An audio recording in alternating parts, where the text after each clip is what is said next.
हा ताकातील उपमा करेल तुमच्या दिवसाची सुरुवात एकदम हेल्दी. ताक आणि विविध भाज्यांची व्हॅल्यू ॲडिशन असलेला उपमा. एकदम टेम्प्टिंग हेल्दी ब्रेकफास्ट. ताकातला उपमा.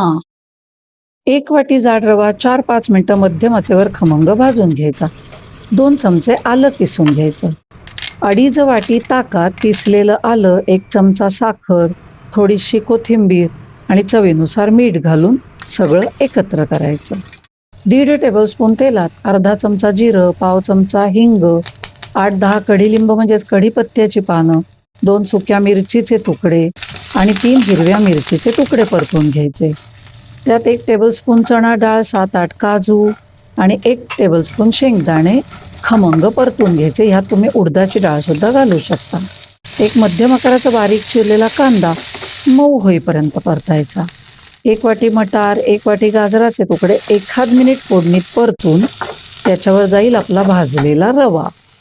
तो सगळा फोडणीत एकत्र करायचा आणि आपण मगाशी जे मठ्ठ्यासारखं ताक तयार केलंय ते सगळं या रव्यावर घालायचं. व्यवस्थित एकत्र करायचं आणि मध्यम आचेवर झाकण ठेवून 5 मिनिटं वाफ येऊ द्यायची.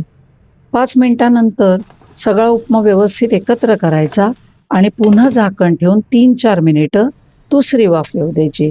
या तयार उपम्यावर 2 चमचे साजूक तूप घातलं की अत्यंत मस्त चवीचा एकदम हेल्दी असा ताकातला उपमा तयार. नक्की करून बघा. हा उपमा खाऊन तुम्ही सुद्धा म्हणाल एकदम सुपर.